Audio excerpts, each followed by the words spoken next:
Welcome, everyone, and thank you for joining the AMDA and Energy Catalyst event on the decade of the mini-grid. My name is Leopold. I am the Chief Executive Officer of the Africa Mini-Grid Developers Association, one of the co-organizers today.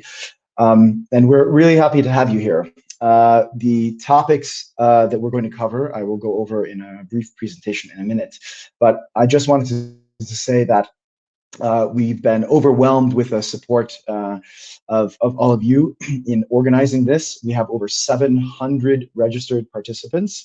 I'm sure not all of them will be on the line, but nonetheless, that is a hallmark number for us.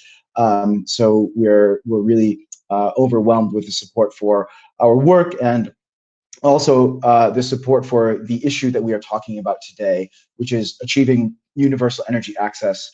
I know many of you have attended hundreds of such events in person and online in the past, and we've really done a lot of work to make sure that this one is different, this one is impactful, this one is going to be all about what we can really do to take the sector and our individual work to the next level.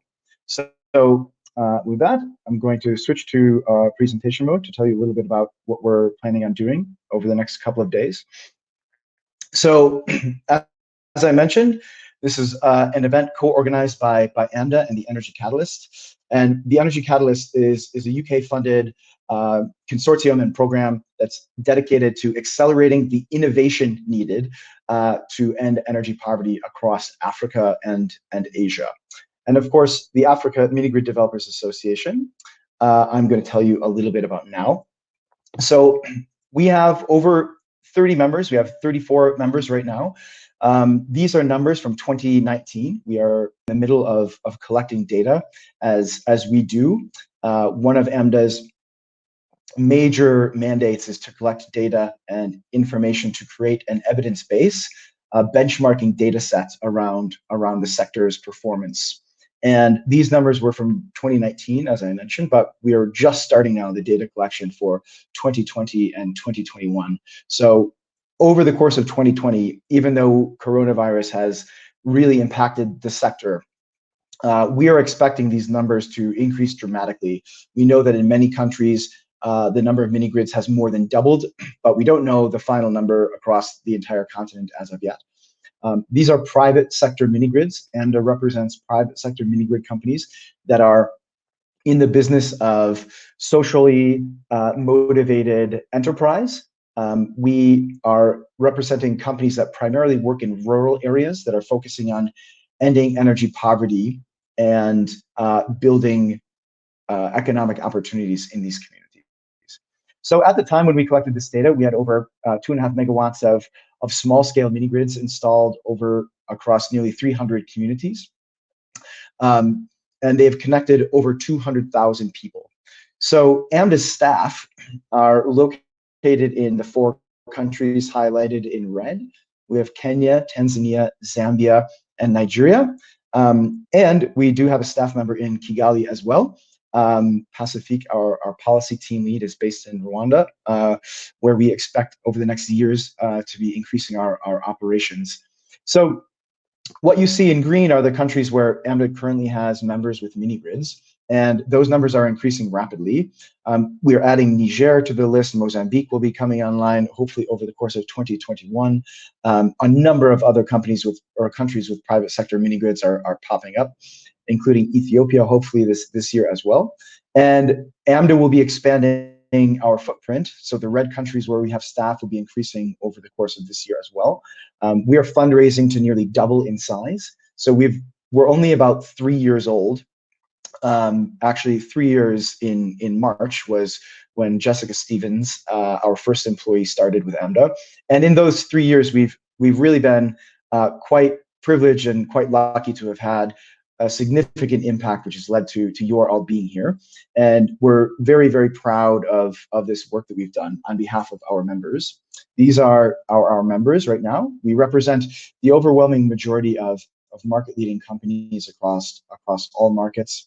There's new companies coming up. There's there's older companies who are closing financing rounds and growing all the time. So Which companies are sort of leading is thankfully changing as the market begins to evolve away from just a few household names into the big family of companies that you see here.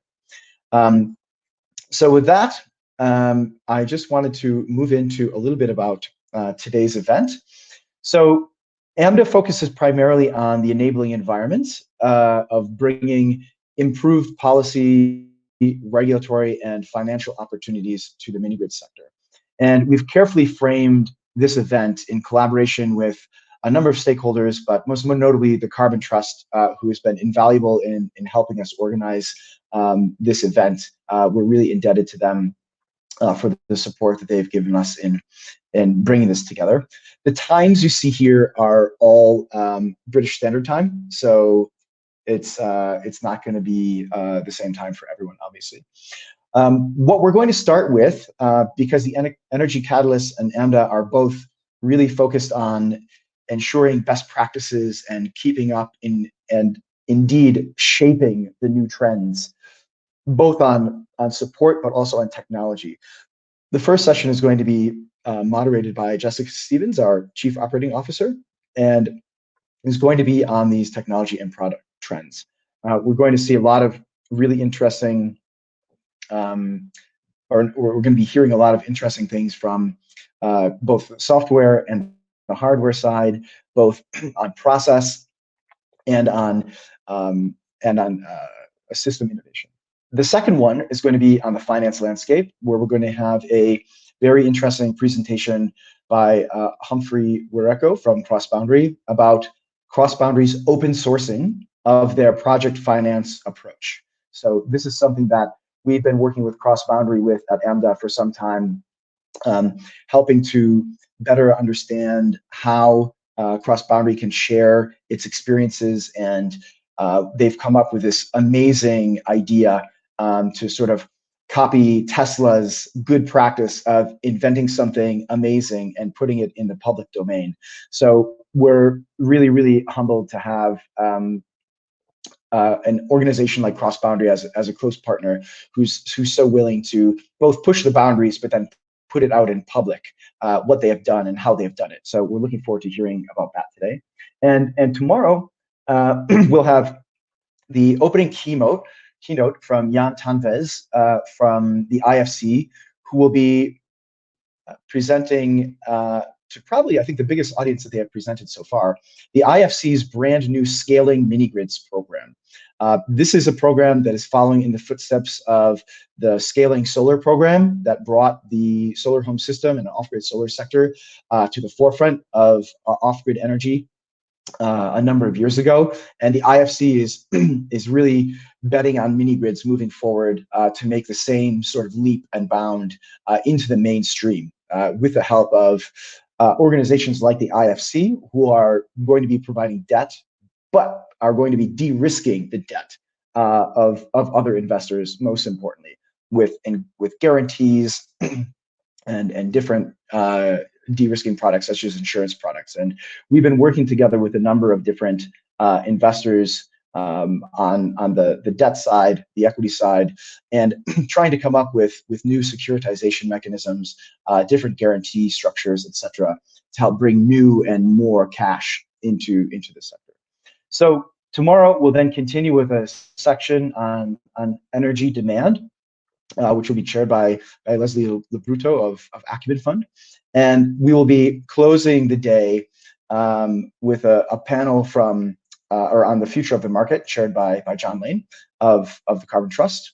And we don't actually have a lot of government representatives on this panel because we've really had a private sector finance and innovation focus. But the government is absolutely fundamental and essential to all of this work that we are doing, and working with governments to better understand, to better trust, to better facilitate, and to better partner with the mini grid sector will be at the core of anything and everything that we do as a community to make this sector successful. And so we're having the closing keynote speech from Clement Salave, who is the CEO of Zambia's Rural Electrification Authority. Clement has worked with AMDA in the past on similar speaking engagements. He's a riveting speaker and a passionate proponent of integrated energy plans and using taxpayer monies wisely. And he is unsurprisingly thoroughly convinced of the value of mini grids. So we're very happy and proud to have Clement join us tomorrow. We will then have one final closing remark from Jessica Stevens, AMDA's outgoing COO and incoming CEO. So I'm the CEO for the opening, and tomorrow at the end of my workday, Jessica becomes the CEO of AMDA, something which we are both very proud and excited about. I am moving on to a new role to run the company called Energrow in Uganda, and Jessica will be with the closing remarks tomorrow, performing her first duties as CEO of AMDA, which we're all very happy about. So I wanted to just take a few minutes to talk a little bit about AMDA's work on the data benchmarking side of our mission. And some of you may have seen this before, but I really am going to be putting these numbers and these slides into the context of today's and tomorrow's conversations, so that we are looking at these with fresh eyes. So one of the most important things that AMDA's benchmarking work did, which as a reminder is the culmination of over 2 years work led by Jessica to bring the sector together around sharing fundamental KPIs of the sector. And this is important because up until AMDA started working on our benchmarking support work, governments, investors, and even the sector itself never really knew how individual companies were faring vis-a-vis their competitors. Was one company's success the entire market success, or was it a unique unicorn that might not be representative of the rest of the field? One of AMDA's main mandates was to increase transparency and understanding of the sector, and we're doing that through the data and evidence that I'm going to be presenting here. So one of the most important things that our data came up with was a look at this orange line and contrast it with the history of the blue lines. The orange line is the number of connections, which you see skyrocketing at the end of our timeline there, starting in 17, 18, and going into 19. And the blue bars are public funding. So what we are seeing is immediately in the year after public funding becomes available for mini grids, the connections skyrocket. This should not be a surprise. What it's doing is unlocking the private capital that is needed to bring mini grids into the mainstream. And this is why we are so excited that the World Bank, the IFC, Power Africa, GIZ, dozens of other public, bilateral, and multilateral players are moving into the sector more and more. I would be remiss if I didn't mention the other bilateral DFIs. So alongside IFC, we have what was OPIC and is now the Development Finance Corporation of the US government coming into the mini-grid space. We have the UK's CDC. We have FMO of the Netherlands, which is one of the largest investors so far on the debt side in the mini-grid space. I know that Proparco is also starting to look at this space. So we have almost all of the DFIs, none of whom would have been able to do this 18 months ago, and all of whom are now building investment vehicles in the mini-grid space. So what we expect to see as we move forward is this orange line continue to skyrocket higher and higher and higher as more and more public funding comes in to unlock private capital. But as this is noting here, there is a gap. There is a 12 to 18 month gap between the funding arriving and the connections being delivered. And we're seeing a similar gap right now in Nigeria. The World Bank's Nigeria Electrification Program has opened its funding round there, one of the biggest mini grid window in the world at the moment, but it's been slow to take off. And on the one hand, this is frustrating, but on the other hand, historically, this has been completely normal because it takes a long time once that funding becomes available for the other funders to close financing with the companies, for procurement to take place, for teams to be built, and for construction to take place. And you might ask, well, why are they waiting to build the teams? Well, the companies cannot have expensive engineers sitting around waiting for the round to close. So oftentimes there's a gap because the funding is so piecemeal. If there was robust funding sources around all the time, the teams would be ready all the time, etc. So I think this is part of the learning curve of the sector. So alongside those connection increases, we're seeing a drop in connection costs. I'm going to go through this very quickly. I think a lot of people have heard about this already. The average cost of an AMDA member's mini grid connection has dropped in half in the 5 years between 2014 and 2019. We expect these trends to continue, but to not continue forever, obviously. What needs to be noted here is that even at $1,500 at the start of this timeline, this is already cheaper than the around $2,000 to $2,500 average connection cost of rural national utility connections across Africa.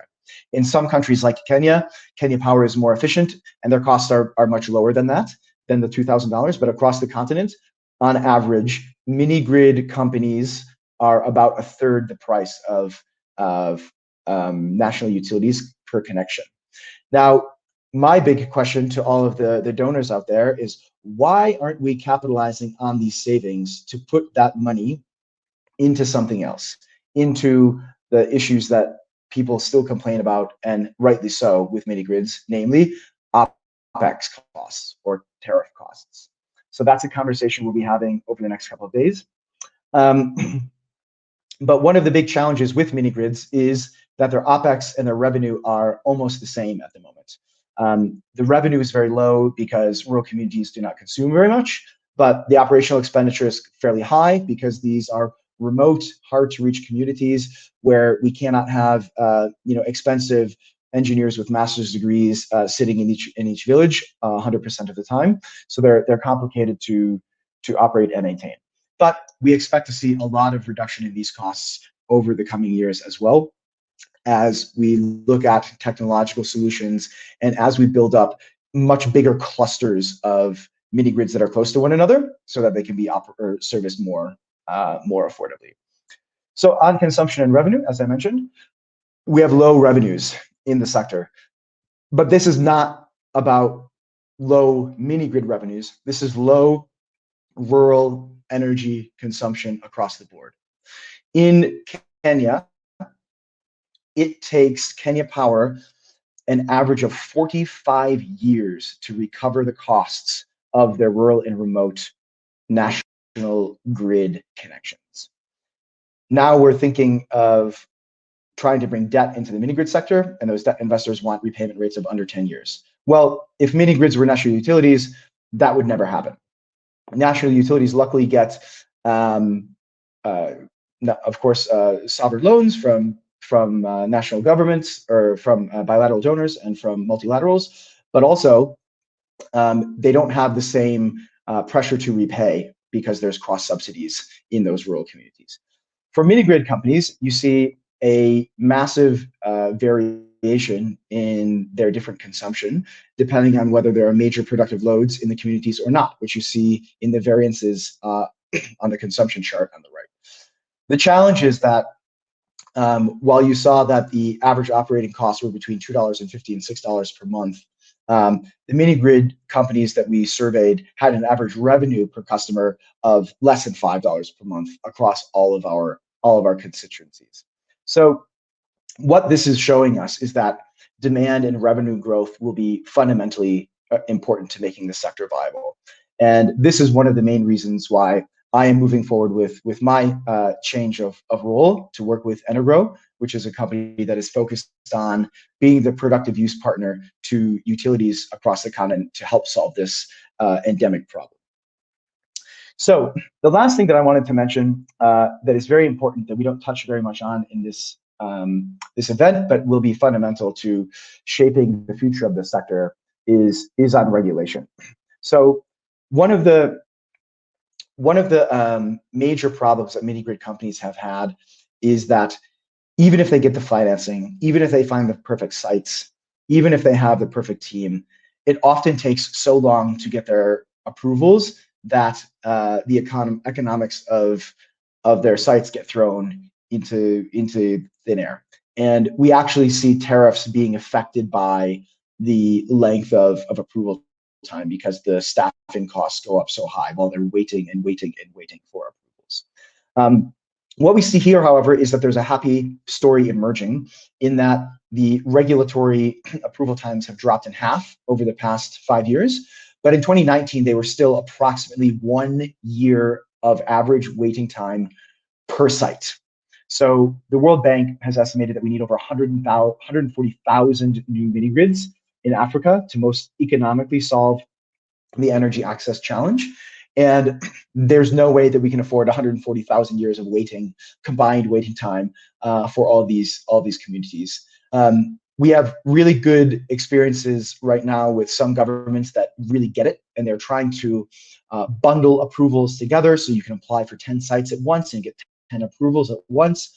But a lot of challenges still remain.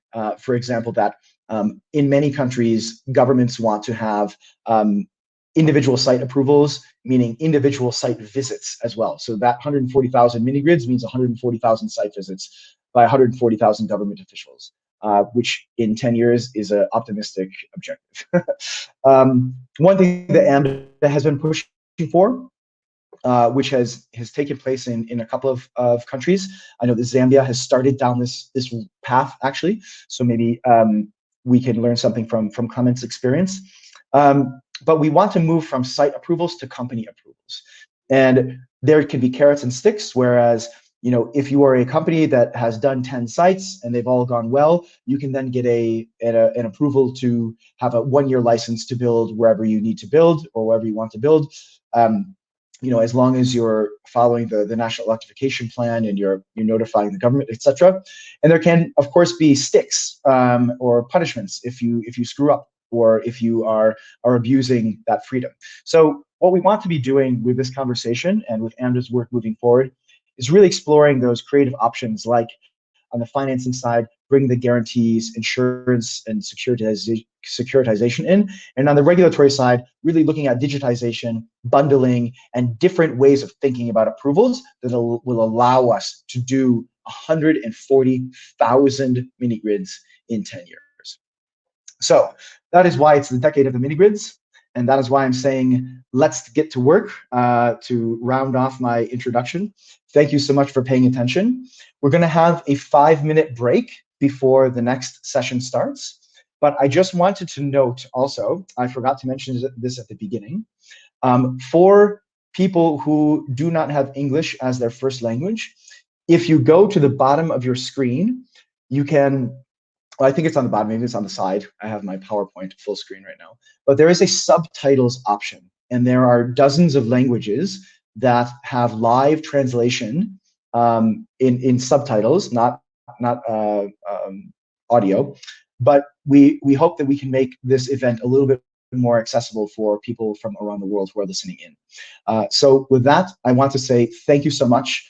In 5 minutes, Jessica Stevens will take over, and you will get the first panel on technology advancements in the mini-grid space today. Thank you so much.